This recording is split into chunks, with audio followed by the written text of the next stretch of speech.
Hello and welcome to the show that tells you what's happening now across the Nigerian states. I am Olumide Macaulay.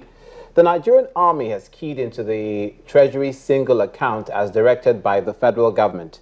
At the force's 10th biennial conference in Kaduna, the Chief of Army Staff, Lieutenant General Tukur Buratai, says it has become necessary to flow with the federal government's change agenda in order to help maximize benefits and operational efficiency.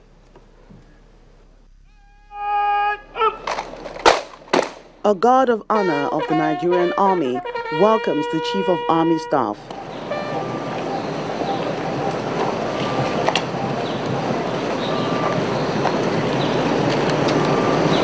And then the event for the day kicks off.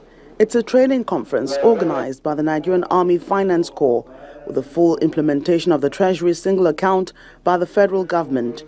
They've come to brainstorm and find the best way to evolve the federal government's financial policies on the operational roles of the Army, especially with the dwindling budgetary allocations. It is my expectation that this training conference will enable Nigerian Army Finance Corps officers to appreciate the challenges likely to be posed by these new financial policies. I also encourage you to ensure that Nigerian Army accounts are managed efficiently and strictly in adherence to financial regulations to avoid audit queries from the Auditor General's office. The Chief of Army Staff believes the efforts of the Army to tackle the Boko Haram insurgency in the northeast and other related crimes across the country can only be sustained through adequate funding and prudent management of resources. With this in mind, I encourage you to continuously embrace procedures and practices that will support the Nigerian Army to achieve value for money in all operations.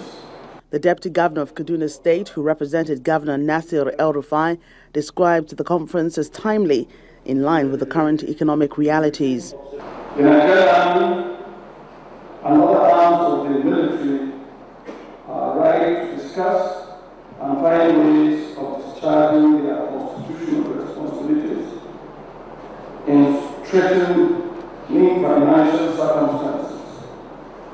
We look forward to hearing the innovative ideas you devise to cope with these new conditions.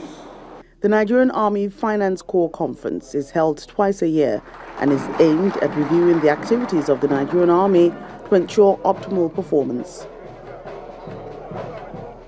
Meanwhile, the Nigerian Army remains very busy. Their civil and military affairs team has commenced a tour of areas ravaged by insurgents in Adamawa State.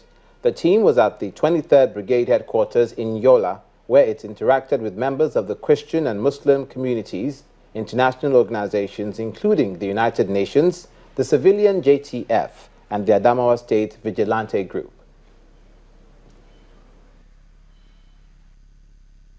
There have been people living among us that have perpetrated the evil acts. The aim of this training is for we to forgive each other,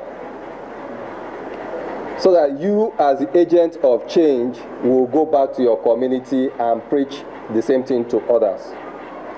We cannot continue with the spirit of hatred. Not one can live on their own. The military can never survive on their own. The civilian group also can never survive on their own. So there's a need for all of us to work together, to cooperate and to collaborate in order to be able to kick this wave of senseless killings out of this nation so that the country can move forward.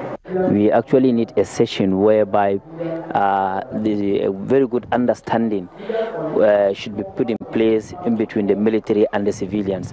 So the session is actually has come at a better time. This is the first time that the community, the civilian, come closer to military and have a chat. So we are very happy. If we can continue with this kind of programs, we are going to achieve more. My advice they should open a forum for traditional rulers who are very closer to community to come closer to them so that we can give more information to the military. And we are very proud of the Nigerian military now.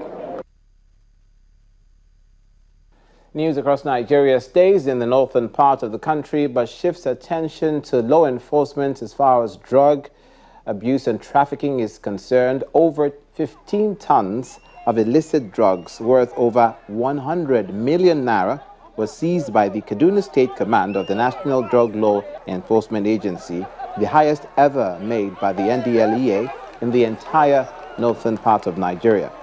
It has added to that number as another 12,366 kilograms of substances believed to be Indian hemp, cocaine, and heroin were recently destroyed in Zaria.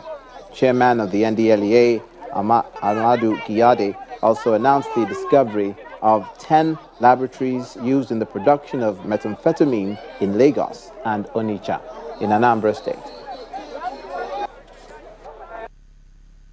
The NDLEA Act mandates us under Section 3, subsection 1I, to take measures for the early destruction or disposal of narcotic drugs and psychotropic substances which have been seized, confiscated, or forfeited. Public destruction of drugs is therefore a continuous exercise in our quest to have a drug-free and secured society in Nigeria and the world at large. We have seen drug abuse and use and distribution in Kaduna State go down seriously. Its latest efforts at targeting patent medicine stores and other vendors of dangerous drugs has begun to yield serious fruits, and we're very grateful for your efforts, Commander. I have heard your need for logistics. We've discussed it in the Security Council, and I want to assure you that we're in the process of procuring a total of 107 vehicles for our security agencies in Kaduna State. When news across Nigeria returns, unions in Osun State reach an agreement with the state government on the payment of salaries. Please stay with us.